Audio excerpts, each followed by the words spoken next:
Good morning, everyone. Ladies and gentlemen, I want to use this period to say congratulations to all Africans, and I want to say a very big thank you to both Africans in diaspora and the Africans that are in Africa presently, and to everyone of color all around the world that has been pushing against the oppression of the imperialists. I want to say thank you, and I want to say congratulations to you. Now, the reason why I'm saying thank you is because so far so good, they've not been able to hone the narrative concerning the Burkina Faso president.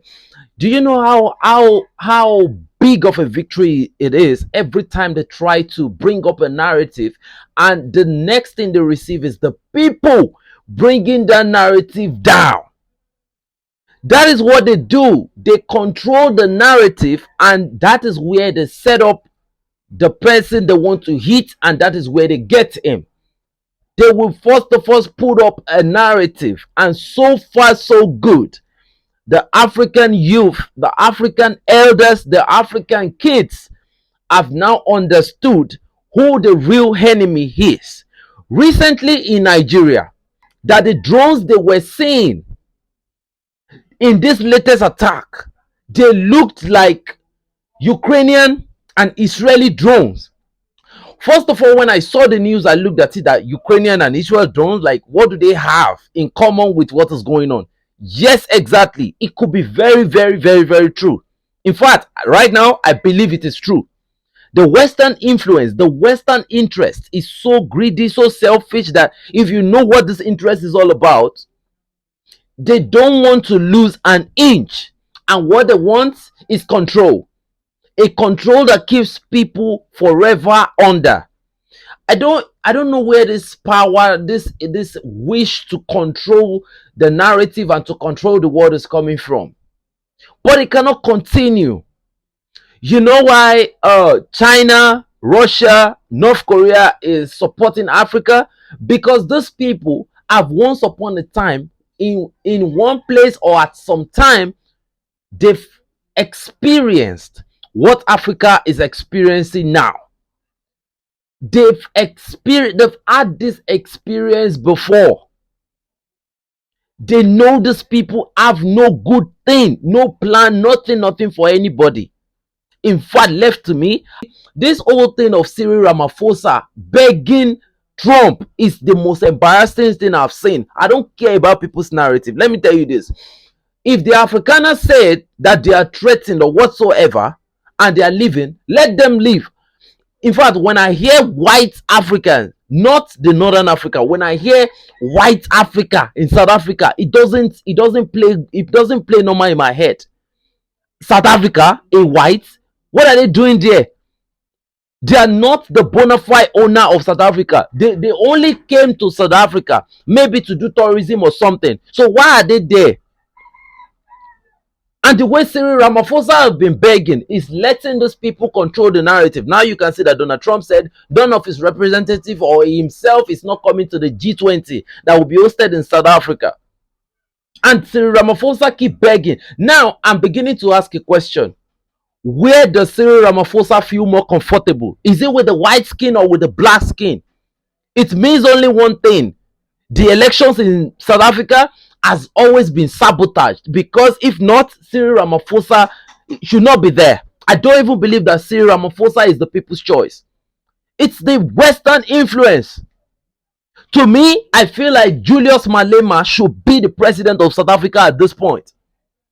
Imagine it was Julius Malema that they were threatening with this. I think Julius Malema will even tell Trump to carry everybody to evacuate them all. So, I mean, we have to even know the saboteurs among us. It's part of our responsibility. And see, every time we stop their narrative, it's only another victory that strengthens our mental strength. That, okay, now this is, and you know, you will continue to see these people in different stratas and episodes. The lies they tell, now the next thing is, you know, like Traore used to say that Sankara used to tell them that Colonialism is a bad student. It comes back the same way. You can see that they've not done anything different from what they did in Libya, from what they did to any great leader.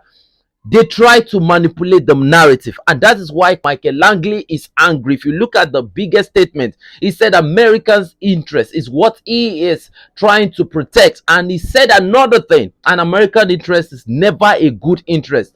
And he came back to say one very, very big thing that he said last. He said that the reason why he's very angry is because he said Ibrahim Traore is manipulating Africa and he needs to stop. That is it. That manipulation, the people that are trying to manipulate Africa is the West, because they cannot look at your mineral and let you guys have. And it's not Colonel Michael Langley, it's not General Langley that is talking. General Langley is only a pawn in the game. Matter of fact, he's a glorified slave. The person that has the main interest is America. I don't know. Did America colonize any country? I don't even know if they colonized, but they indirectly colonize people. In fact, what they are doing presently in the modern day is modern day colonialism. They are doing it in a very strategic way. I feel like European Union, they are the weakest and they are the younger brothers. America is the bigger brother. So when the European Union have issues, they report to their brothers. And that is why Russia is coming in. That no, we know this thing, we've seen this blueprint before, it won't happen. And that is why everybody, please, when you hear people that try to, even people that try to push false narrative about Ibrahim Traore, attack them fiercely. Because what? There was a journalist, something Bojan Jr., that said that the Ibrahim Traore supporters are behaving like radicalists, that you cannot even criticize him, that once you criticize Ibrahim Traore, that everybody is going to attack you. That is it. You are going to be attacked because I believe that you have been paid. That is it. Because that's the only thing that will make you come from nowhere and say you want to criticize. You are a Western agent. So it is our responsibility to also identify the neo-colonialist prefects among us. They always pick somebody from inside. So let us be aware too, to notice those that have been picked from inside. So when they try to push the narrative, we attack them. And that is what the Jibo attack is all about. The Jibo attack was not even targeted at the military. It was targeted at the civilians. So you can get the bigger picture of how these people don't see black community as anything. The target was at the civilians. The terrorists don't make the decision. The decision comes from the West. Those are the people that are maintaining the logistics, the feeding and everything, the salary. Where do you get people that fight so hard from? Well-fed? It's the West that pay these people a lot of money. Or where do you think they are getting the sophisticated weapons from? So that is why we need to keep supporting Ibrahim Traore with our words, not just with our words. We need to keep supporting him by, continuing to encourage him by giving our voice on our different platforms to this movement. And apart from that, every time we see the smallest negative narrative about him, we should be very, very quick to bring it down, even from some of the African presidents. And if you are still having a doubt that the West is not behind all this terrorist attack and all of that, listen to this video. Today, we heard that the Trump administration stopped sending military aids to Ukraine, and this is temporarily, right? Now, people are saying, why is it that they're doing this? All that Ukraine wanted was security guarantees. Let's talk about security guarantees, right? If you believe that Russia is fighting Ukraine, then we can say yes. However, if you are on the side of those who believe that Russia is actually fighting NATO, then it is Russia that needs security guarantees, not Ukraine. So the question then becomes, who is it that Russia is really fighting? Now, I'm going to take you back to 2014. Ukraine had a president called Viktor Yanukovych. Viktor Yanukovych received two economic proposals. One was from the EU, the European Union, and the other one was from Russia. When he studied both, he chose the one from Russia. Why? Because he felt like it was better. So when he made that decision, the West told the Ukrainian population that Viktor Yanukovych does not want Ukraine to join the EU. Now, this proposal had nothing to do with joining the EU. This is just like Germany chooses to buy gas from Russia. Does it mean that they are pro-Russian? No, it has nothing to do with that. This is just economics exchange. So, with that being said, when the Ukrainian population heard this propaganda that Viktor Yanukovych, by choosing this contract, does not want Ukraine to join the EU, then they protested. And during this protest, the CIA, right, with a lady in the State Department called Victoria Nuland, they infiltrated this protest group and fomented a coup d'etat. With that, Viktor Yanukovych fled to Russia. They basically just chased him out. Although he was saying, look, we can even have an election. I can, leave early if I lose the election. Yanukovych was elected as the fourth president of Ukraine in 2010. In 2013, he refused to sign a political and trade agreement with the European Union. This deal was meant to smoothen the trading process between Ukraine and the EU. Instead, Yanukovych took a $15 billion bailout from Russia. What followed was a string of violent clashes. Riots broke out across Kiev that overthrew the Yanukovych government in February 2014. Russia saw that as NATO coming to its borders. And it wasn't something they made up. The United States already started talking about this way before. On December 15, 2021, Putin put on the table a draft Russia-U.S. security agreement. You can find it online. The basis of it is no NATO enlargement. I called the White House that next week after that, begging them, take the negotiations. Putin's offered something, avoid this war.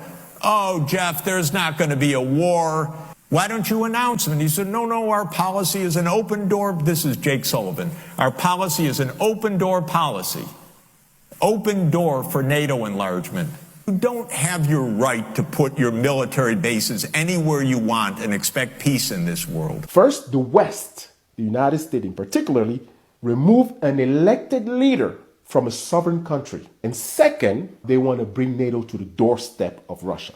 So Putin said, okay. He then decided to bring back Crimea to Russia. Crimea was Russian first. Most people there speak Russian language. In addition to that, the Donbas area, which is Russian speaking as well, they decided, okay, since you are, removing an elected official, right? Since we are breaking laws, we might as well just leave Ukraine and be on our own. We knew very well that it was the United States that made a coup d'etat because of this conversation.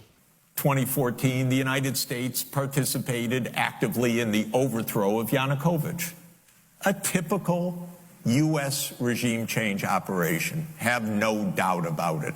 And the Russians did us a favor. They intercepted a really ugly call between Victoria Nuland, my colleague at Columbia University now, between her and the U.S. ambassador to Ukraine, Jeffrey Pion. And they talked about regime change. They said, who's going to be the next government? Why don't we pick this one? No, Klitschko shouldn't go in. It should be Yatsenyuk. I think Yats is the guy who's got the economic experience, the governing experience. Okay. So that would be great, I think, to help glue this thing and have the UN help glue it. After they decided who was going to run Ukraine, they then decided to send troops to the Donbass, the separatists, those who had decided to leave Ukraine. From 2014 all the way until 2022, the Ukraine army was incapable of taking over the Donbass area. They fought for 6 years.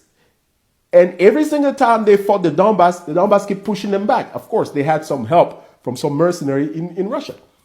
But they weren't able to take the Donbass for 6 years. So when Russia decided in 2022 that they want to intervene, it's because, first of all, they found out that NATO was preparing Ukraine for war, and they were also preparing chemical weapons to use against the East, and probably was going to blame Russia or something.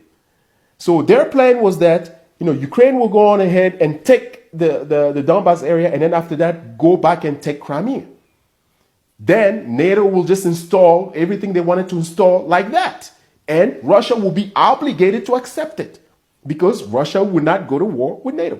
So before they accomplish the plan, Putin said, no, we are going to respond before you accomplish that plan.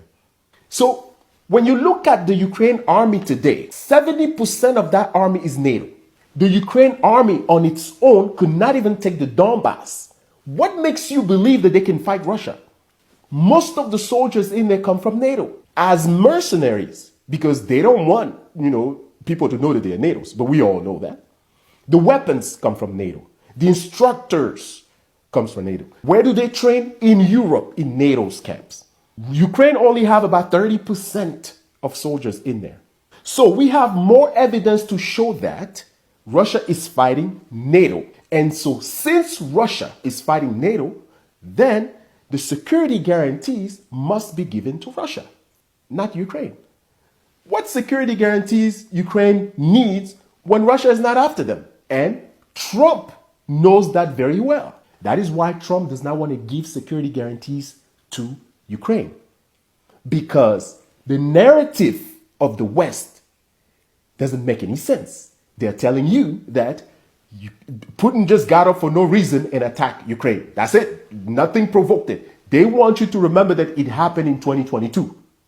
The history will remember, and that we know, is that it is the West that fomented a coup d'etat in 2014. So it is the West that invaded a sovereign Ukraine, removed an elected official, and threatened to make Ukraine a NATO member. Therefore, in 2022, Russia only responded to that invasion. That is why Trump say that it's Ukraine that started it, because they should have never accepted to join NATO.